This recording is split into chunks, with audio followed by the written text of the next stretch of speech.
L'Inde, terre de mystère et de spiritualité, recèle des trésors architecturaux d'une valeur inestimable.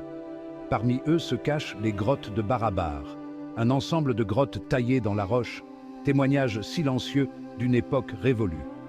Nichées au cœur de l'état du Bihar, ces grottes offrent un aperçu fascinant de l'art, de la religion et de l'ingénierie de l'Inde ancienne. Les grottes de Barabar ne sont pas seulement des merveilles architecturales, elles sont imprégnées d'histoire et de légendes.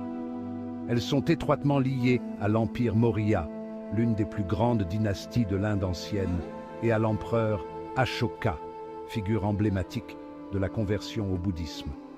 Ces grottes servaient de lieux de retraite et de méditation pour les ascètes Ajivika, une secte religieuse contemporaine du bouddhisme et du jaïnisme. En pénétrant dans ces grottes, on est saisi par un sentiment de quiétude et d'émerveillement. Les parois lisses et polies, les formes géométriques parfaites, tout ici évoque un passé lointain et mystérieux. L'histoire des grottes de Barabar est indissociable de l'empire Maurya, qui a régné sur une grande partie du sous-continent indien du IVe au IIe siècle avant notre ère.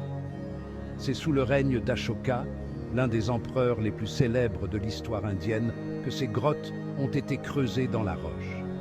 Connu pour sa conversion au bouddhisme après la sanglante guerre de Kalinga, Ashoka s'est efforcé de propager les valeurs de paix, de non-violence et de tolérance religieuse à travers son vaste empire. Bien qu'Ashoka soit surtout connu pour son soutien au bouddhisme, les grottes de Barabar témoignent de son ouverture aux autres religions. La construction de ces grottes pour les Ajivika illustre la politique de tolérance religieuse promue par Ashoka. Au cœur des collines de Barabar se trouvent 4 grottes principales, chacune ayant ses propres caractéristiques uniques. Sudama, Lomas Rishi, Karan Chopar et Visvakarma. La grotte de Sudama, la plus ancienne des 4, est un exemple frappant de simplicité et de précision architecturale. Sa façade austère, taillée dans le granit massif, contraste avec l'intérieur soigneusement poli. La grotte se compose de 2 chambres, une salle rectangulaire qui servait probablement de lieu de rassemblement et une chambre circulaire avec un toit en forme de dôme, propice à la méditation. La grotte de Lomas Rishi est sans doute la plus célèbre et la plus impressionnante des grottes de Barabar. Son entrée est ornée d'une arche sculptée en forme de hutte, connue sous le nom de Chaitya Arch, qui deviendra un élément architectural récurrent dans l'art bouddhiste.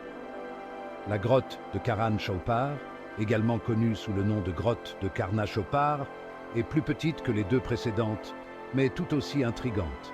Enfin, la grotte de Visvakarma, la dernière des 4, se distingue par son emplacement isolé.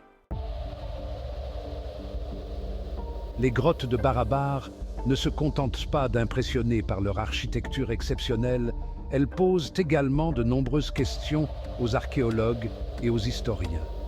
L'une des énigmes les plus fascinantes concerne la technique de polissage utilisée pour obtenir des parois si lisses et brillantes à l'intérieur des grottes. Comment les artisans de l'époque, avec les outils rudimentaires dont ils disposaient, ont-ils pu réaliser un tel exploit? Certains chercheurs pensent qu'ils utilisaient une combinaison de marteaux en pierre, de ciseaux et d'abrasifs naturels. Outre le polissage, l'acoustique exceptionnelle des grottes de Barabar suscite également l'admiration.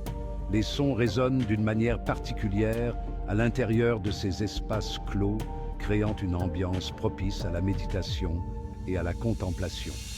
Certains archéologues ont émis l'hypothèse que les grottes auraient pu être conçues pour amplifier les sons, notamment les chants et les prières des ascètes. Enfin, certaines théories avancent que les grottes de Barabar auraient pu avoir une fonction astronomique, mais ces théories restent à confirmer par des preuves scientifiques solides.